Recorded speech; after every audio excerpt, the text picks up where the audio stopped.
What's up? Today we're talking studios in Toronto. Every year, floor plans seem to get smaller and smaller as developers try to fit as many units as affordably as they can into a building. So we're going to talk about the smallest, best, and worst studio floor plans in the city of Toronto, and we're going to go over what you could buy them for or what they sold for back in the day. So let's get straight into it with the smallest floor plan I could find in the city of Toronto, a 267 square foot studio at the Good Condos. Basically, you have a 12 by 12 room. Of course, some of that is this bathroom here. So you've got about a 7.5, 8 foot-ish width here on your sort of living, dining, and everything room. They have it laid out here with a futon that would double obviously as a bed. And of course, you got this little coffee table here. That would be annoying though to move back and forth. You got the TV, the island, and that's about it. But you do get some outdoor space with the balcony. So not the worst one I've ever seen, but definitely the smallest one I've ever seen. And that particular layout in question is over here in the Distillery District at the Good Condos. The Good?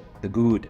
Right here. Great developer behind this one, great location obviously, and honestly the studio is on the north face of the building here, so you can see that there's no like upcoming obstructions. Now sometimes square footage can be a little bit abstract, so I've decided to create the Norwegian cell index. Now the size of a Norwegian prison cell is about 130 square feet, which is a lot larger than the average size in America or Canada. For example, Epstein's prison cell, 70 square feet, so they're actually pretty large. These things are actually really nice, and of course they come with full room and board, which unfortunately your maintenance fees in a studio won't cover.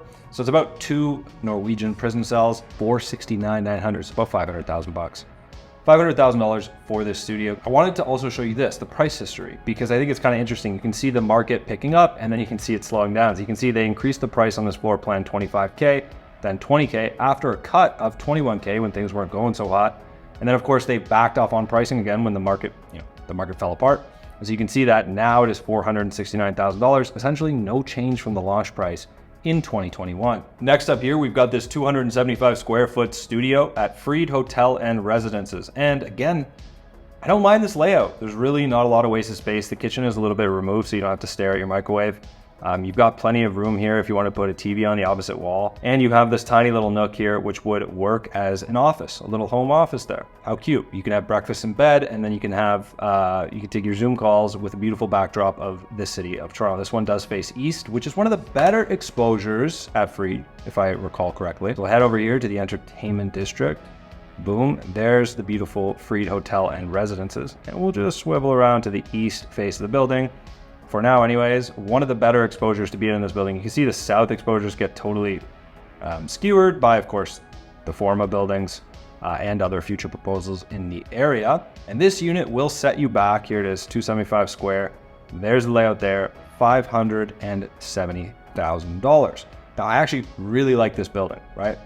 In particular, I'm a big fan of the rooftop bar. So you're gonna have a bar on the top floor here, so the penthouse can be kind of shared by everyone, in exchange for obviously a $27 drink, but it's a very cool concept. I'm really looking forward to when this one completes. Absolutely beautiful building.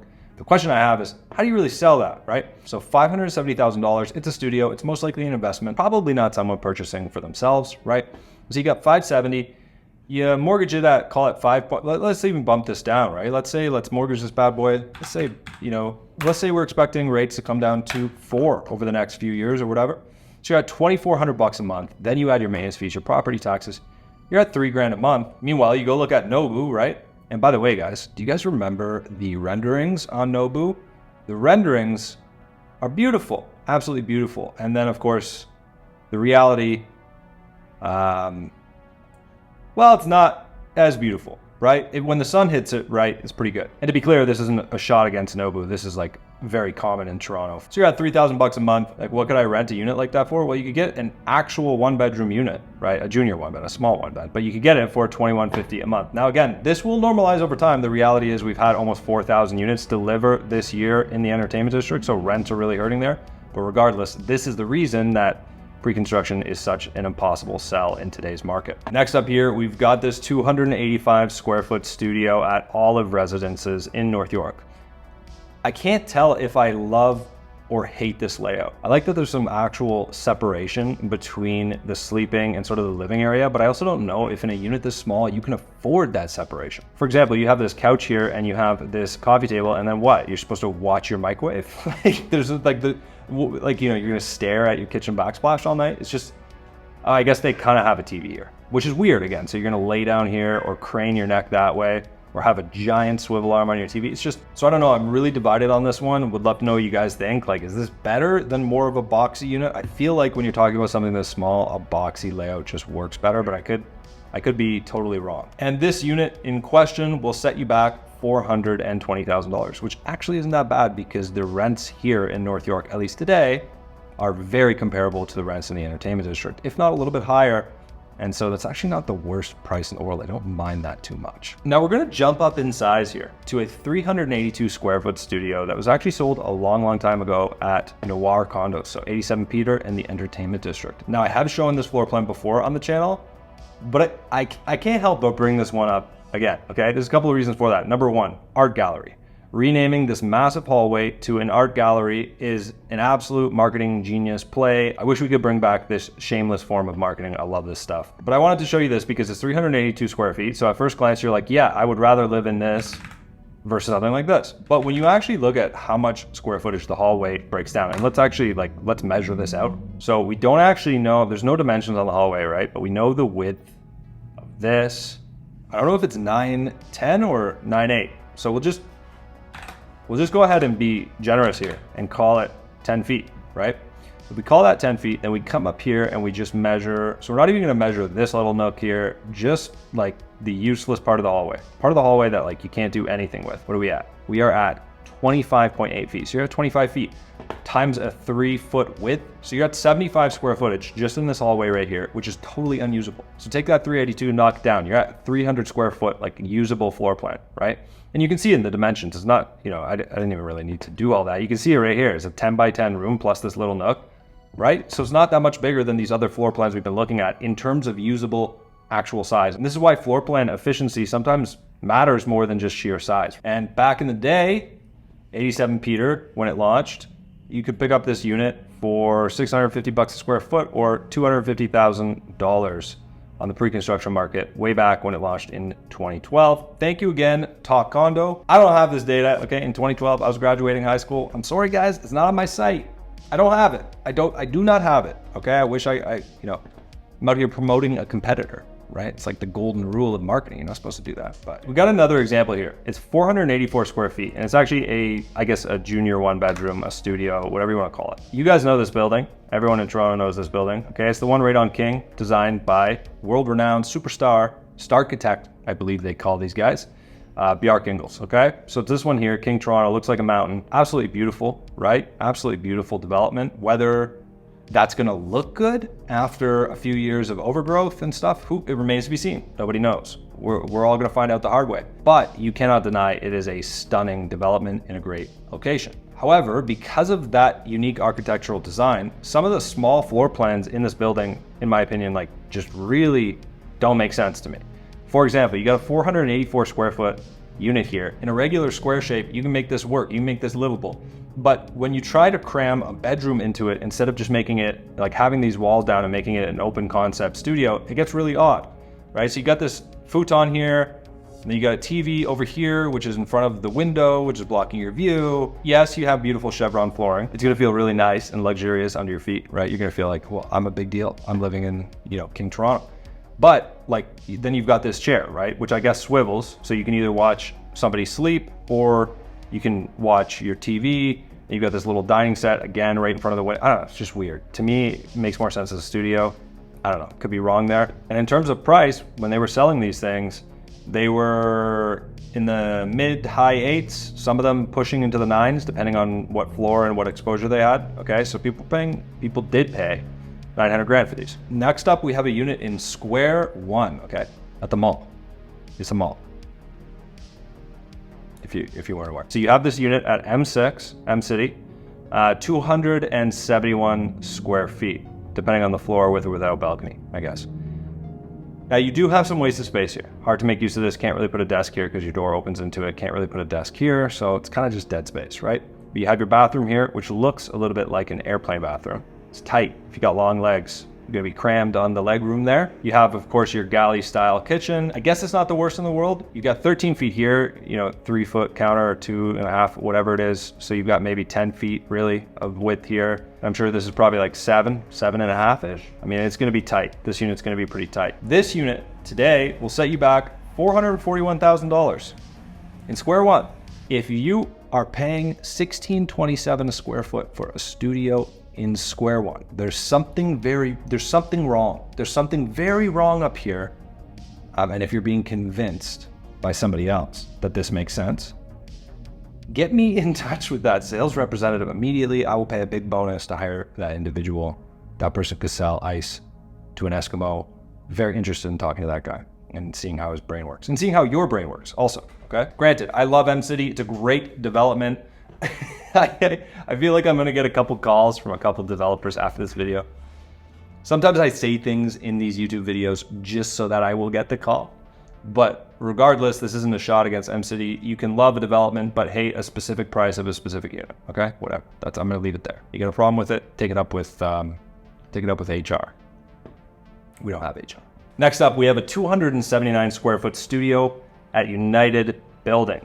Okay, if you're not familiar with United Building, I'll show you it real quick. It's on University. Here we go. Whoa. There it is, United Building. Okay, obviously, given the location right on University, I mean, you're gonna have some really high rents. You're probably just gonna get some surgeon who's like super overworked and just looking for a place to crash while they have 13-hour shifts 7 days a week or whatever the case is. Regardless, this is a decent layout as far as 279 square feet goes. You gotta see, it basically works out to be 13 feet by 10 feet, but of course you're losing some width. It's actually just a 10 by 10 room, which is actually a standard condo bedroom, right? That's a bedroom. So this is basically anything under 300 square feet is going to feel like a hotel room, because that is the size that a hotel room tends to be. The only thing is, what exposure are we on?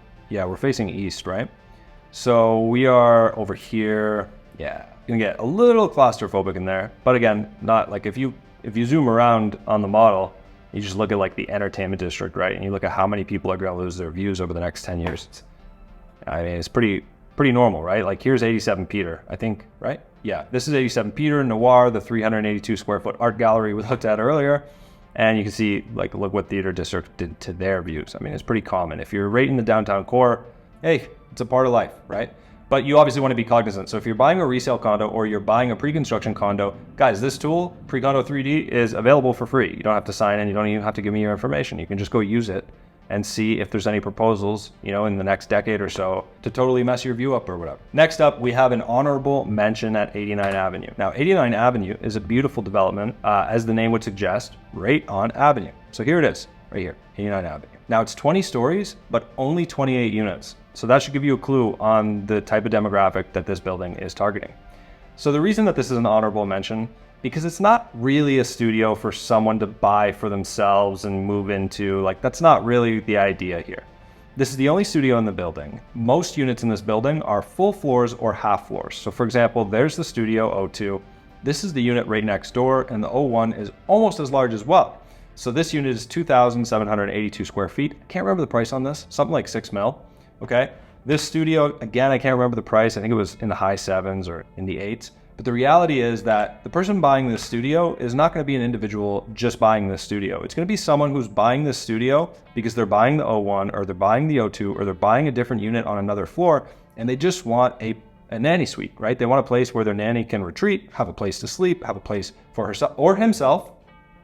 It is 2024. We are progressive here at Pre-Condo, okay? So it's a nanny suite to somebody else who lives in the building. That's the reality. Or it's a guest suite because their family visits all the time. Whatever the case is, this isn't really the idea behind the studio, I imagine, is not that it's actually going to be for someone to rent or for someone to own individually for themselves. Now, this is the previous title holder for smallest unit in Toronto.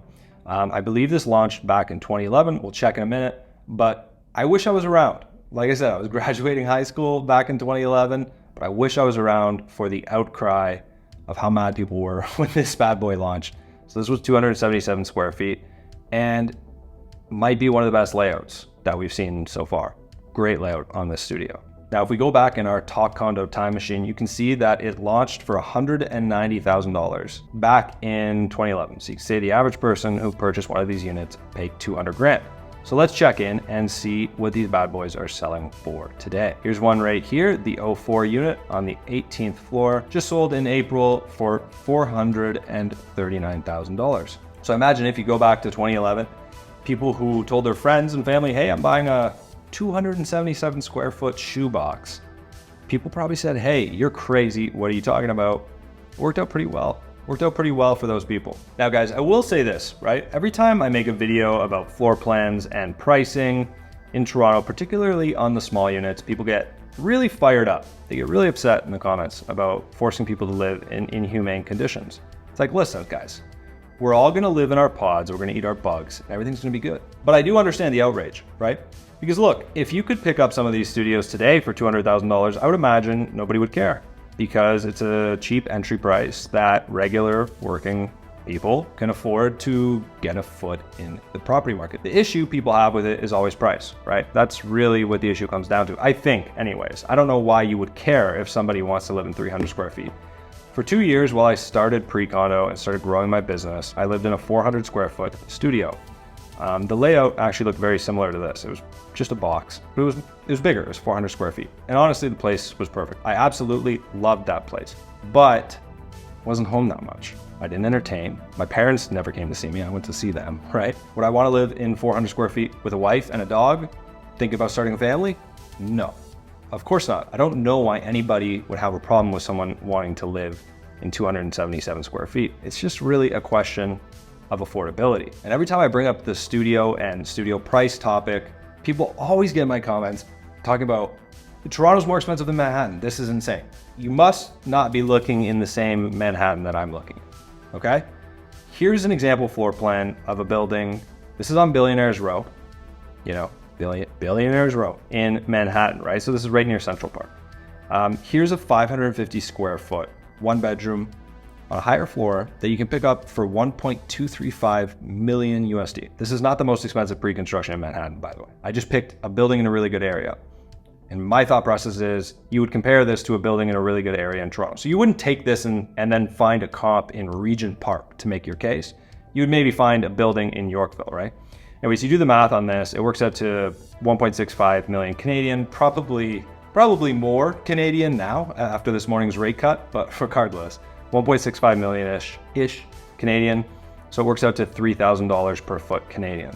You look at some of the most expensive buildings in Toronto pre-construction, you know, Forma, you look at stuff in Yorkville, you know, 33, 11YV, etc.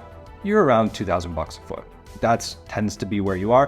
When you look at boutique, ultra luxury stuff, you know, 321 Davenport, 89 Avenue, maybe you're at 2,500 bucks a square foot. But when you look at boutique ultra luxury stuff, in the best neighborhoods in Manhattan, very similarly, you quickly push up into the 4,000 plus per square foot range. So again, I know people are gonna be like, you can't compare us to New York, blah, blah, blah, whatever. I literally don't care, I couldn't care less.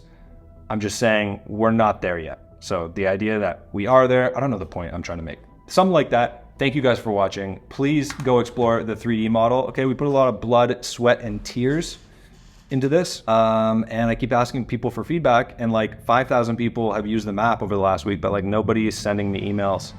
I'm lonely, guys. Please send me emails. Let me know what you want to see on this. If there's features you want to see, like commute times or bike paths, I don't know. You tell me what you want to see, and we will build it.